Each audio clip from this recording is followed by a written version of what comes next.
아멘. 한 주간 너무 많은 일들을 하나님께서 해주셨는데요. 그 중에 몇 개만 골라서 감사해 보려고 합니다. 무엇보다도 어제 있었던 바자회를 우리가 감사하지 않을 수 없죠.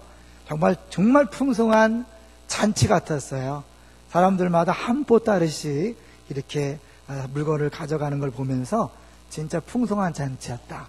더구나 우리 봉사하는 분들이 마지막까지 웃음을 잃지 않고 잘해주셔서 감사했어요. 옛날에는 막 마지막에 짜증을 내고 막 서로 혼자 많이 안 나고 막 그래갖고 그래서 좀 힘들었는데 오늘은 끝까지 어제는 웃으면서 잘해주셨어요. 너무 감사하고 또 풍성한 수입이 있었어요. 이렇게 통계를 보니까 총 428만 6,930원이 수입됐는데 실비를 빼고 나니까 389만 1,130원이 순수 이렇게 수입이 돼서 전적으로 어려운 이웃들을 위해 쓰게 될 것입니다. 특별히 이번에는 아마 복지팀에서 교구별로 이렇게 혜택을 줘서 교구에서 추천하신 분들을 이렇게 또 돕도록 그렇게 하겠다고 약속했습니다. 하여튼 하나님께서 이렇게 풍성한 잔치를 통해 이웃 주민들과 성도들 섬길 수 있는 기회를 주셔서 감사하고요. 뒤에서 말없이 많이 섬겨주신 모든 분들에게 감사한 마음을 전합니다. 두 번째는 우리 일주일 내내 하나님께서 우리 교회에 은혜 받을 기회를 주신 거 아시죠? 주일 저녁에는 교사 세미나, 월요일은 중보기도 세미나, 화요일날은 양육 애프터 모임의 간증, 수요일은 찬양 집회, 목요일은 JBL과 성맥, 금요일날 또 학부모 초청 세미나, 그리고 토요일날 바자회. 일주일 내내 아마 참석하신 분들은 엄청 은혜를 받았을 거예요. 하나님께서 이렇게 많은 기회를 주셔서 감사하고 또 이런 모든 일 진행되기 위해서 뒤에서 수고하신 분들에게 감사의 마음을 전합니다. 세 번째는요, 저도 개인적으로 지난주에 설교 제목이 뭔지 아시죠? 지혜의 소리.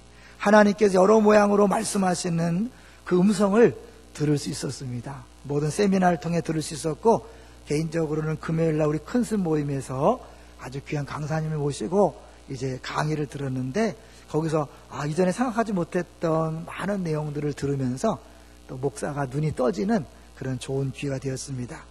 여러분도 주일날 설교를 들으면 끝나지 마시고 그 설교 내용대로 하나님께서 한 주간 역사하시는 것을 한번 곰곰이 잘 묵상하시면서 그렇게 지냈으면 좋겠어요.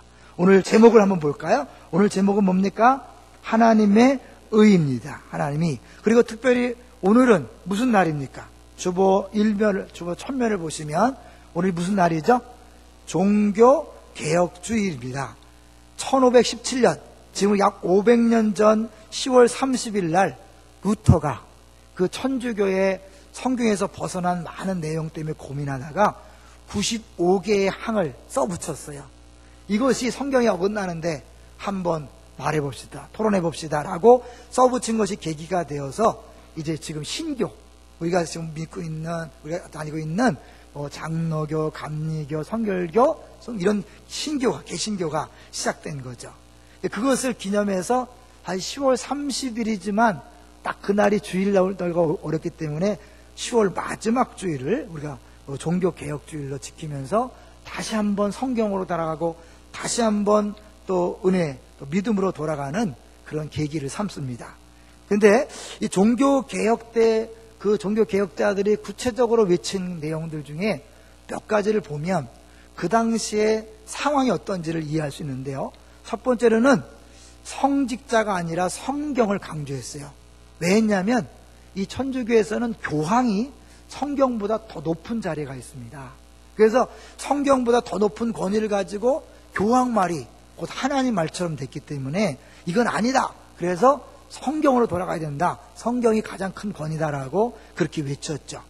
그 다음에 성직자와 평신도를 너무 구분해서 평신도들이 직접 하나님 앞에 갈 수 없고 꼭 사제를 통해서만, 고해 성사를 통해서만 주 앞에 갈 수 있다 그렇기 때문에 아니다.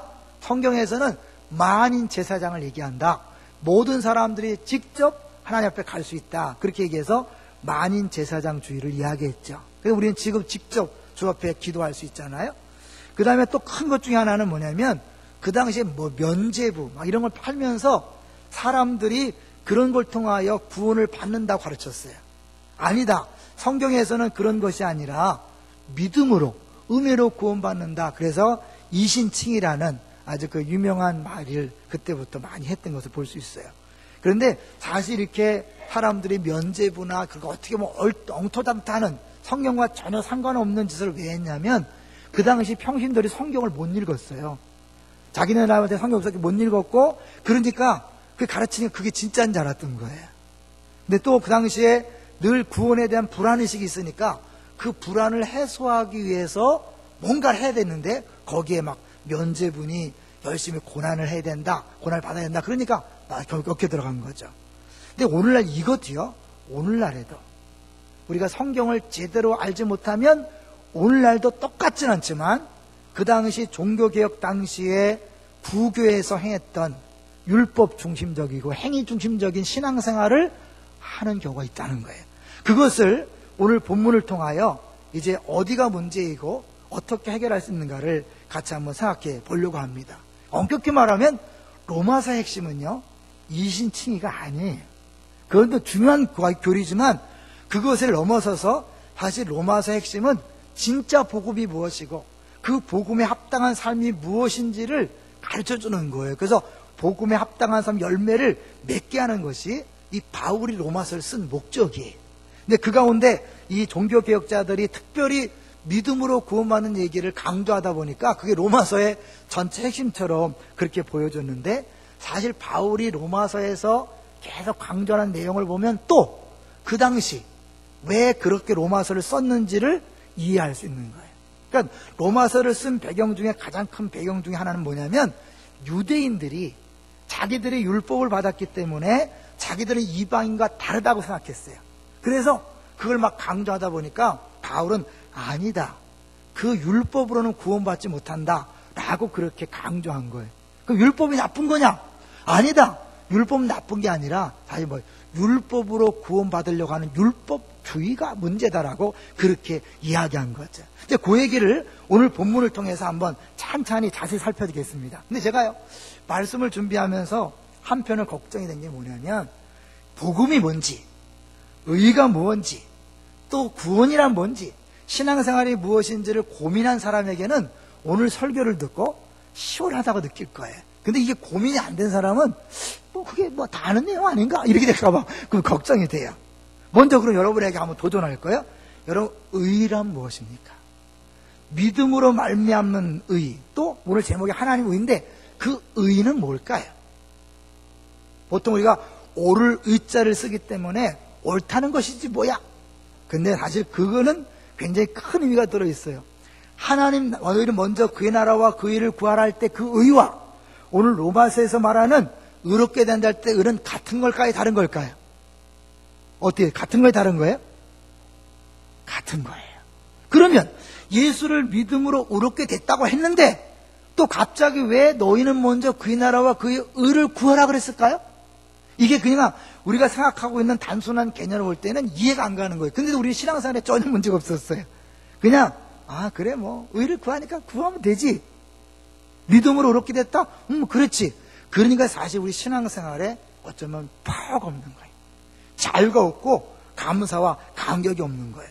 먼저 이 로마에서 말하는 의라는 것은요, 제대로 이해하려면 구약의 배경을 알아야 돼요. 이거는 법적으로 죄 없다는 그런 차원이 아니라 하나님께서 구약시대에 언약을 맺었는데 그 언약과 관계에서 의롭다, 의롭지 않다가 나온 거예요. 그래서 의롭다는 건 뭐냐면 언약을 잘 지키는 것이 의로운 거예요. 그러면 의롭지 못한 게 뭐죠? 언약을 깨트리는 거예요. 이렇게 제가 미리 말씀을 드린 거예요. 요것을 이해해야 여러분이 나중에 오늘 본문의 로마서에서 하나님이 자기의 의로움을 나타내셨다, 이게 해석이 돼요. 자, 그러면 이제 더 본격적으로 들어가기 위해서 먼저 21절을 보겠습니다.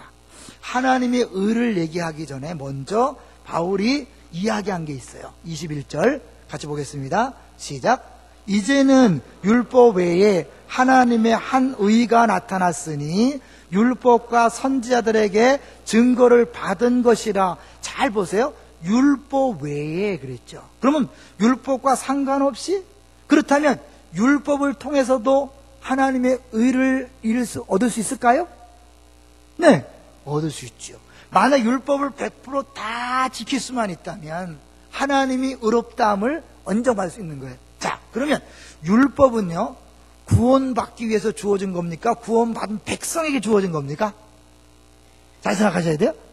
율법은 이미 출애굽을 통하여 구원받은 백성에게 주신 거예요. 그러니까 율법을 잘 지켜서 구원받는 게 아니라 이미 구원받은 이스라엘 백성이 그 하나님의 백성답게 살아가야 될 내용이 율법인 거예요. 그러니까 단순히 이것이 뭐 율법으로 구원받는다 안 받는다 하면 헷갈리는 거죠.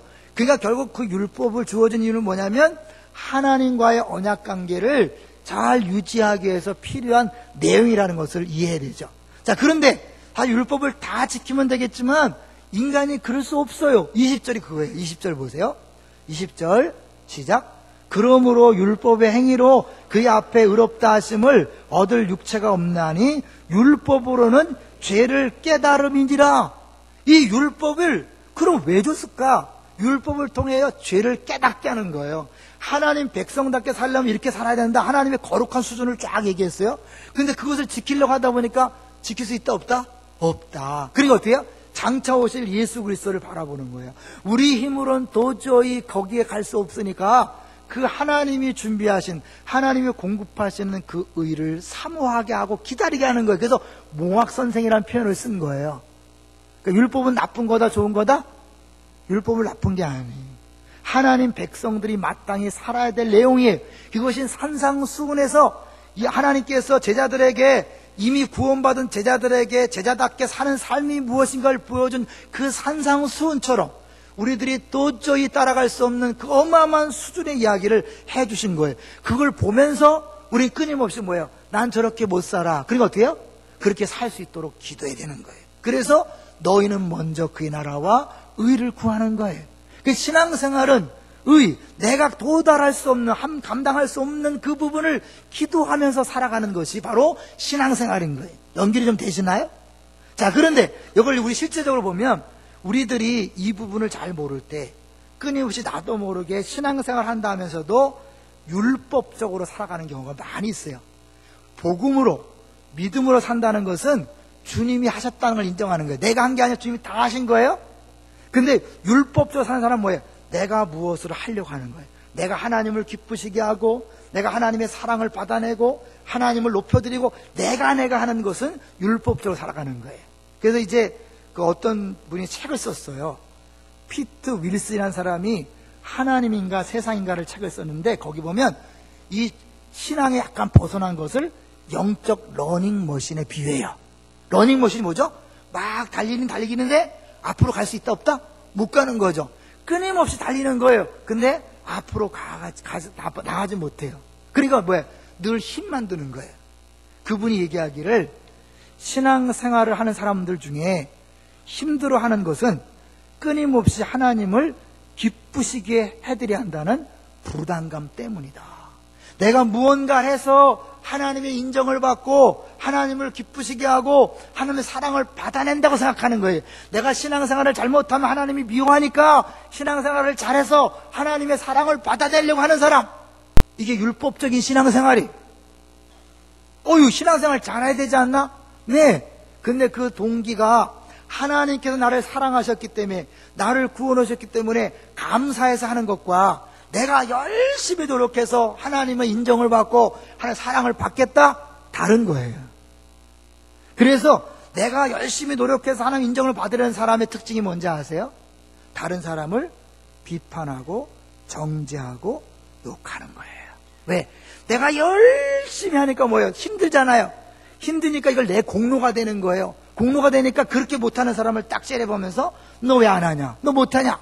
근데 내가 다 할 수 있나 없나요? 못하죠. 사실은 내가 열심히 신앙생활한 것처럼 보이지만 가장 중요한 계명인 아내를 사랑하지 않아요.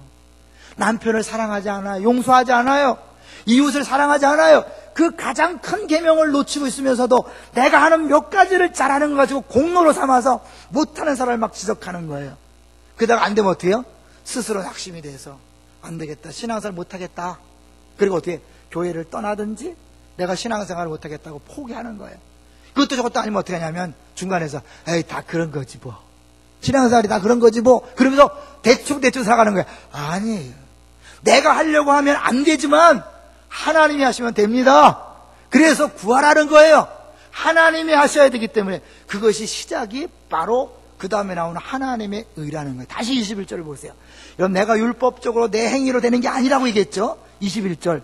그래, 또 다른 하나님의 의가 나타났어요. 21절 다시 읽겠습니다. 시작. 이제는 율법 외에 하나님의 한 의가 나타났으니 율법과 선지자들에게 증거를 받은 것이라. 무슨 말이에요? 율법과 선지자들은 구약을 얘기하는 것이니까 구약 성경에서 증거한 거예요. 누굴까요? 딱 떠오르죠. 예수 그리스도죠. 자, 22절 읽어볼까요? 시작. 곧 예수 그리스도를 믿음으로 말미암아 모든 믿는 자에게 미치는 하나님의 은이 차별이 없느니라. 모든 믿는 자를 강조하는 것은 그 당시 로마 교인들 중에 유대인들이 자기들이 율법을 받았기 때문에 특권의식을 가지고 자기들은 다르다고 말하기 때문에 바울은 계속해서 모든 믿는 자 차별 없다는 말을 하는 거예요. 이 말은 뭐예요? 하나님이 주시는 그 의는 능력이나 신분이나 자격으로 주어지는 것이 아니다. 하나님이 선물로 주는 것이고 은혜로 주는 것이다. 할렐루야. 이게 만약 능력으로 얻는 것이고 자격으로 얻는 것이라면 누군가 그 능력이 없기 때문에 못 얻고 능력이 있는 사람은 얻으니까 이게 차별이 돼요. 그렇지만 능력이나 우리의 자격이나 우리의 열심으로 얻는 게 아니라 하나님이 거저 주시는 거기 때문에 선물이기 때문에 자랑할 게 없고 차별이 없다. 이해되세요? 모든 사람에게 다 주어지는 것이다. 누구나 다 어린아기부터 어르신까지 또 일자무식 그런 사람부터 박사까지 다 똑같이 누구나 상관없이 예수 그리스도를 믿기만 하면 얻게 되는 의다. 자랑할 게 있다 없다? 없다는 거예요. 자, 그래서 23절 같이 읽어봅니다. 모든 사람이 죄를 범하였음에 하나님의 영광에 이르지 못하듯. 모든 사람이 죄를 범했기 때문에 안 되는 거예요. 근데 예수 그리스도를 믿음으로 말미암아 되도록 했어요. 자, 그러면 그것이 뭐냐? 그것을 구체적으로 설명하기 위해서 바울은 두 가지의 그림을 제시하는 거예요. 모든 교회 바깥에서 사람들이 볼 수 있는 그림과 성경 안에 있는 그림 두 가지를 가지고 이게 무엇인지 설명하는 거예요. 첫 번째, 세상 사람에서 볼 수 있는 그림이에요. 24절 볼까요? 24절 시작. 그리스도 예수 안에 있는 속량으로 말미암아 하나님의 은혜로 값없이 의롭다 하심을 얻은 자 되었느니라. 속량이란 말이 어렵죠. 근데 이 로마서를 받았던 사람들은 그것을 알았을까 몰랐을까요? 알았죠. 왜? 그 당시 로마에는 노예들이 굉장히 많았어요. 그리고 노예 시장이 열렸어요. 그럴 때 노예 시장에 가서 그 노예의 값을 지불하고 그 노예의 주인으로부터 산 다음에 그를 자유를 주는 것이 속량이에요. 이 노예는 스스로 힘으로는 절대로 자유를 얻을 수 있다 없다? 없어요. 절대로 구원받을 수 없는 거예요. 자기 힘으로 벗어날 수 없어요. 누군가가 그를 그렇게 빠져나오게 해줘야 돼. 이게 구원이잖아요. 근데 어떻게 했다? 하나님이 예수 그리스도의 피값으로 대신 지불하고 그를 자유케 한 거예요. 우리를 자유케 한 거예요. 그 그림을 보여주는 거예요. 그러니까 내가 한 게 있다 없다? 없다는 거예요. 하나님이 하셨다는 거예요. 계속 그 얘기를 하는 거예요. 우리가 한 게 아니라 하나님이 하셨다. 은혜로 값없이 의롭다 하심을 얻은 것이다. 얻은 거예요. 내가 내가 노력으로 받은 게 아니라. 그 다음에 두 번째 25절 보세요. 이거는 이제 성경의 그림이에요. 성경 이름의 그림. 25절 시작. 이 예수를 하나님이 그의 피로써 믿음으로 말미암는 화목제물로 세우셨으니 이는 하나님께서 길이 참으시는 중에 전에 지은 죄를 간과하심으로 자기의 의로우심을 나타내려 하심이니. 여기서 신경을 써야 될 게 뭐냐면 하나님의 의로우심을 나타내려 했다. 하나님 의로우심을 나타내는 게 뭐예요? 왜 이것이 25절이 하나님의 의로우심을 나타내는 것일까요? 그것은 구약에 보면 제사제도가 있죠. 그래서 죄를 지은 사람들이 화목제물을 드려서 그 피를 뿌림으로 말미암아 죄 용서함 받고 하나님 앞에 나아갈 수 있는 거예요. 그래서 화목제물이 중요한 거죠. 그러니까 누가 화목제물이 되신 거예요? 예수님이 우리의 죄를 대신 짊어지고 피 흘리시는 화목제물이 되어서 하나님 앞에 우리를 나아갈 수 있게 한 거예요. 그런데 간과란 단어는 뭘까요? 간과. 이거는 지나갔다는 표현이에요. 지나갔다. 요 지나갔다는 것에 여러분 떠오르는 구약 내용이 있어요? 유월절. 네. 유월절에 문에다 피를 바르면 그 문 안에 애굽인이 있든 유대인이 있든 죄인이 있든 살인자가 있든 사기꾼이 있든 상관없이 뭘 보면? 피를 보면 지나가는 거죠. 이게 유월절이에요. 이게 구원절이라고 그랬죠. 지금 예수님의 피만 보면 하나님이 우리가 누구인가 상관없이 지나간다는 거예요. 누구나 다 구원한다는 거예요. 믿습니까? 근데 우리는 끊임없이 내가 유대인처럼 율법을 받았기 때문에 다르다라고 생각하는 거예요. 그래서 그것이 신앙생활 할 때 자기 자랑이 되고 교만이 돼서 다른 사람을 비판하고 정죄하는 거 나타나는 거예요. 아니에요. 아무도 스스로 구원받을 수 없어요. 믿습니까? 근데 사람이요, 왜 자기 자신을 자꾸 드러내고 남을 지적하고 정죄하는지 아세요? 그래서 자기의 의로움을 조금 드러내고 싶어. 왜? 그래 하나님 앞에 내가 설 수 있다고 믿는 거예요. 아니에요. 우리들이 아무리 애를 쓰고 노력해도 하나님 앞에는 설 수 없어요. 믿습니까? 그러니까 스스로 잘못해 착각해서 내가 무엇을 해서 하나님 앞에 인정받으려고 하는 것, 그것을 보여주는 거예요. 근데 왜 인정받지 않냐면 하나님이요, 그 사랑이 변하는 것으로 착각하는 거예요. 그러니까 두려우니까, 하나님 나를 사랑한다는 걸 못 믿으니까 내가 잘해야 된다고 생각하는 거예요. 부모가 나를 사랑한다는 걸 믿으면요, 애들이 긴장합니까? 안 합니까? 안 해요. 근데 부모가 날 사랑하는 줄 모르면 늘 긴장을. 왜? 부모한테 혼날까봐, 부모가 화낼까봐 늘 긴장하는 거예요. 여러분, 부부싸움 하시는 분들 조심하셔야 돼요. 부부싸움 하는 가정의 자녀는 키가 안 자란대요. 왜? 그 스트레스가 너무 커서. 애들이 너무 그 스트레스 때문에 잘하지 않는다는 거예요. 애 뭐 약 먹이지 마시고 싸우지 마세요. 이게 늘 부모가 언제 화낼지 모르고 막 이상해. 도저히 이렇게 뭐 잡을 수 없어. 그러면 늘 조심하는 거예요. 근데 아버지 엄마가 날 사랑한다는 애들은 집에만 오면 편안해지는 거예요. 여러분, 신앙생활이 편안합니까? 뭔가 늘 긴장감이 있습니까? 여러분이 긴장감이 있다면 하나님의 사랑을 믿지 못하는 거예요. 그러니까 어떻게 해요? 그것을 내가 그 하나님 사랑을 확인하고 사랑을 따내려고 하는 거예요. 그래도 안 되면 어떡하는지 아세요? 내 방법으로 내 살 길을 찾는 거예요. 그래서 물질을 이 땅에 쌓는 거예요. 예수님이 하나님과 재물을 겸하여 섬길 수 없다고 왜 얘기했을까요? 내가 하나님의 그 사랑을 확인할 수 없으니까, 자꾸 이 변할 것 같으니까 두려우니까 내가 눈에 보이는 물질을 쌓아두면서 자기가 안전빵을 만들어버리는 거예요. 그것은 하나님이 아니라 재물을 주를 섬기는 거예요. 다시 돌아갈게요. 하나님이 자기의 의로우심을 나타나는, 의로움이 뭐라고 했어요? 언약관계라고 그랬죠. 자, 잘 들으셔야 돼요. 하나님이 아브라함과 언약을 맺을 때 동물을 쪼개놓고 그 사이로 하나님이 지나가셨어요.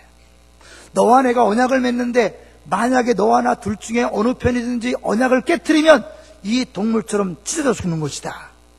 그런데 이스라엘 백성이 언약을 지켰어요? 못 지켰어요? 못 지켰죠. 우상 숭배하고 하나님을 섬기지 않았어요. 그러니까 어때요? 이 백성들을 다 죽여 마땅해.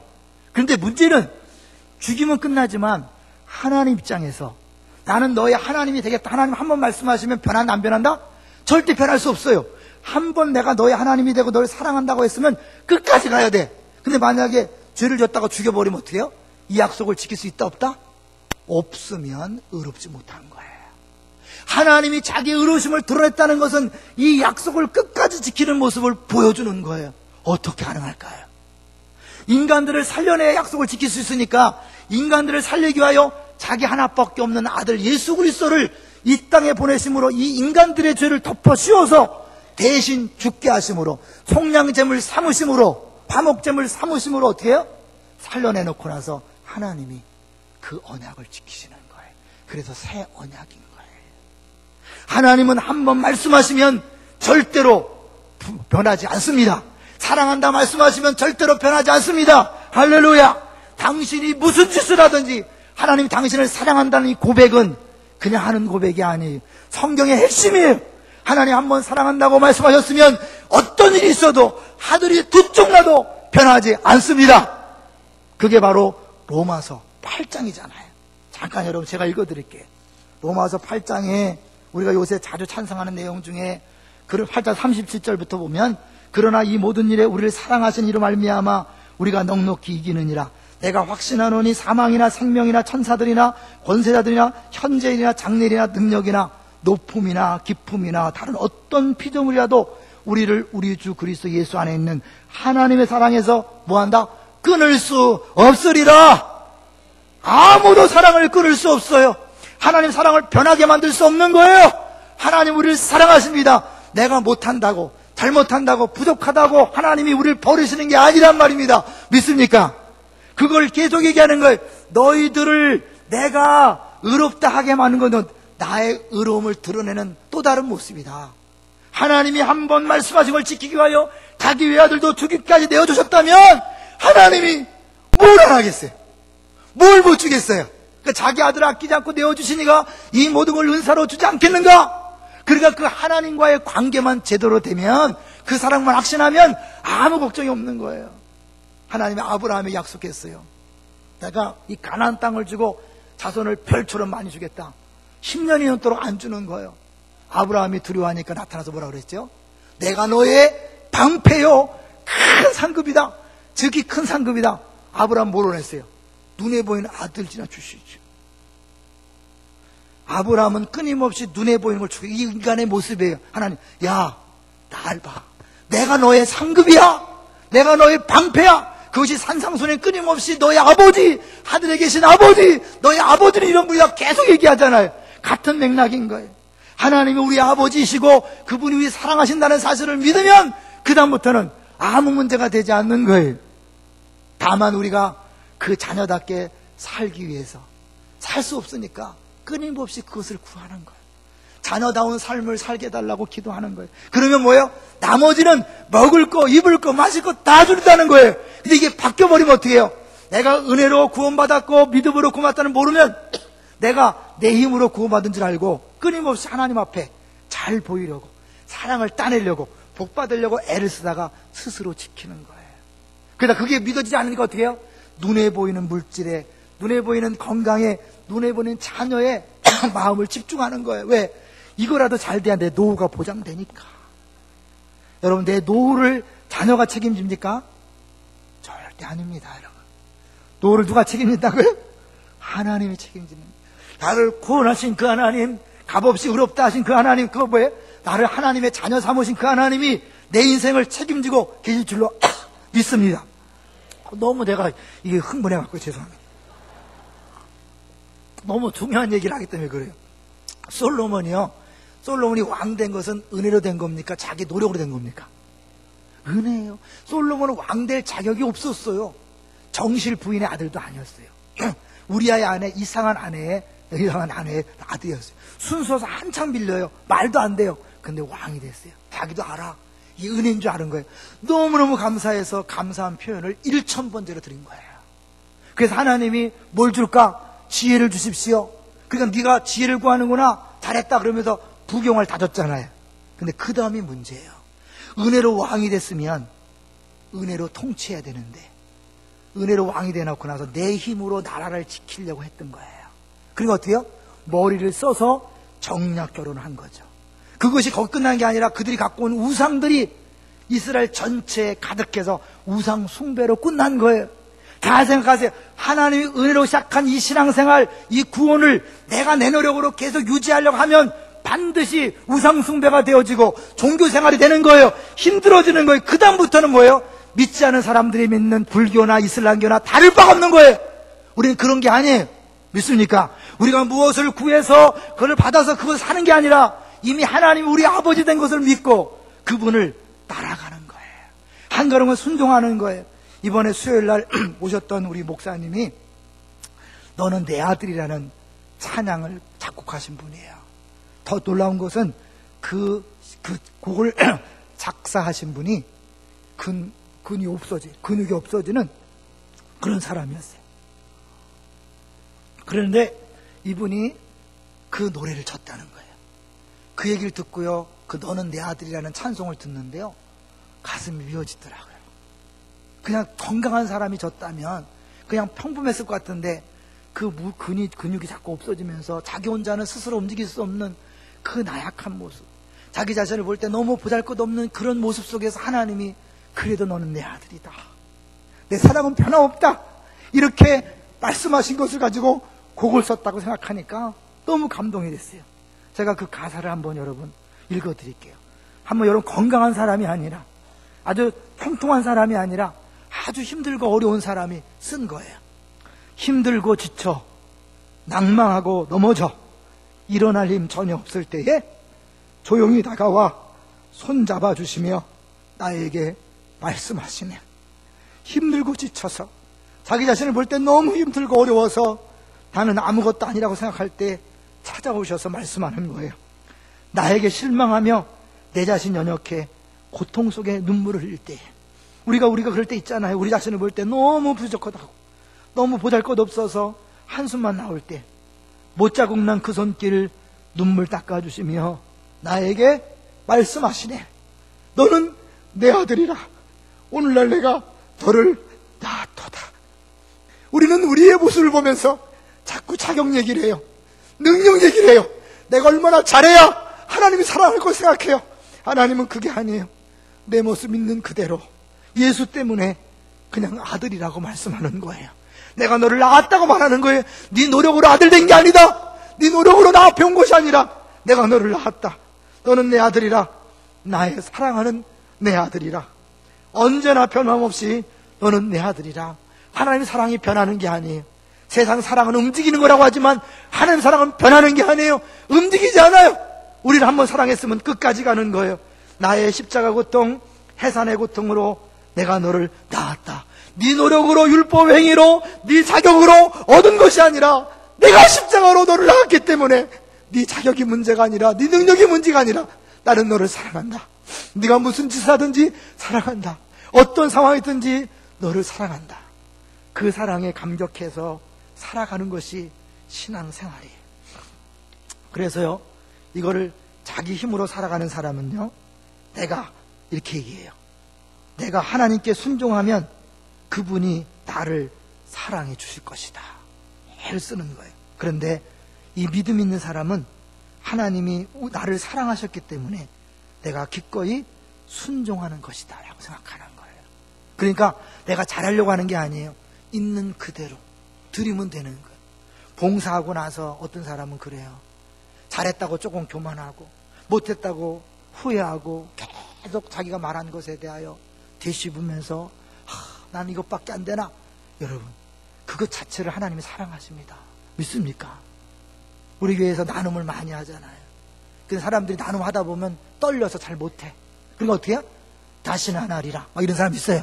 걱정하지 마세요. 여러분, 그 못한 거 아무 문제가 되지 않아요. 여러분, 부끄러운 모습 아무 문제가 되지 않아요. 왜? 하나님은 그 모습을 더 사랑하니까요. 믿습니까? 우리를 아시고 택한 거예요. 잘나서 택한 게 아니에요. 능력이 택한 게 아니에요. 그래, 있는 모습 그대로 나오시면 되는 거예요. 우리끼리 서로 경쟁하지 마세요. 누가 잘났나 싸우지 마세요.